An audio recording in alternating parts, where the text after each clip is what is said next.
Hi, everyone. Thanks so much for joining us for the KREM 2 News at noon. I'm Channing Curtis in for Laura Papetti.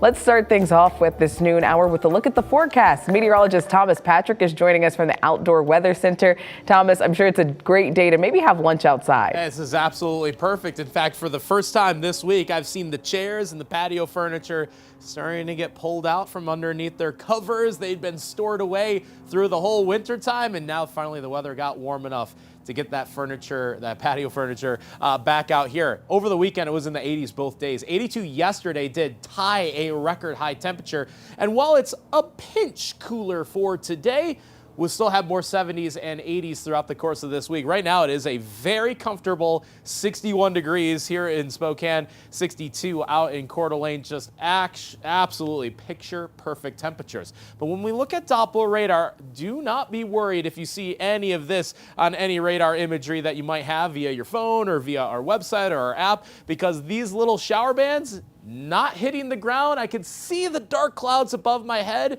but none of it has, and if there is any rain, it's not making it to the ground, and now the sunshine is coming back out behind us. So not worried about any rainfall for the midday hours, but we'll show you what days are still expected to be near record highs and very July-like. So that's all coming up in a couple minutes.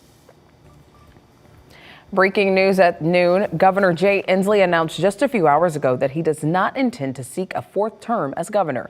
Inslee was reelected in 2020 and is only the second governor in the state to be elected to a third consecutive term. In a statement, he touted his role in Washington state's climate policies, family leave benefits, and protective actions against gun violence, like the long-sought assault weapons ban that lawmakers passed just last month. We caught up with Governor Inslee just a few minutes ago at a news conference in Everett. But there comes a time, there's a season for everything, and this is a season to pass the torch. So I'm going to be very engaged in the next year and a half. My dad was an old track coach. He said, you always got to run through the tape. Well, I'll be running through the tape the next year and a half. Inslee did not say if he had plans for what to do next, but said there was, quote, not much fishing in my future. He said don't be shocked if his next career move involves clean energy or climate action. And more breaking news, former Spokane County Sheriff Deputy Craig Chamberlain has died. His family confirms that he passed away last night. Chamberlain served with the Spokane County Sheriff's Office for about 2 decades. He entered the race for sheriff in 2022, but withdrew amid controversy. Former Sheriff Ozzie Knezevich fired Chamberlain after an investigation into his conduct. Chamberlain claimed the firing was politically motivated and related to his plan to run for sheriff. The family says they are in shock and did not say how he died. Today, the Spokane City Council is expected to discuss a proposed controlled substances ordinance. Now, last week, a coalition of Spokane businesses sent a letter to the council urging them to adopt a safe open spaces ordinance to address what they say is an increase in illegal drug use in the community. They want the council to find a balanced policy establishing a gross misdemeanor for drug use that results in taking illegal substances and paraphernalia. That full letter is available right now on our website at krem.com. Today, Governor Jay Inslee is expected to sign a bill strengthening anti-hazing laws in Washington.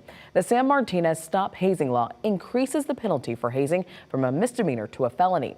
The bill is named after Sam Martinez, who died in 2019 after a night of hazing at a fraternity at Washington State University.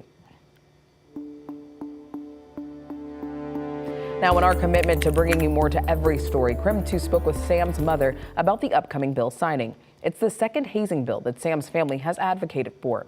This new law will make Washington the 15th state to make hazing a felony. The bill made its final passage in the Senate 3 weeks ago. Sam's parents sat in the Senate gallery to witness that vote in person. After it passed, the Senate took a moment to recognize them. Sam's mother says it's a legacy that she thinks Sam will be proud of.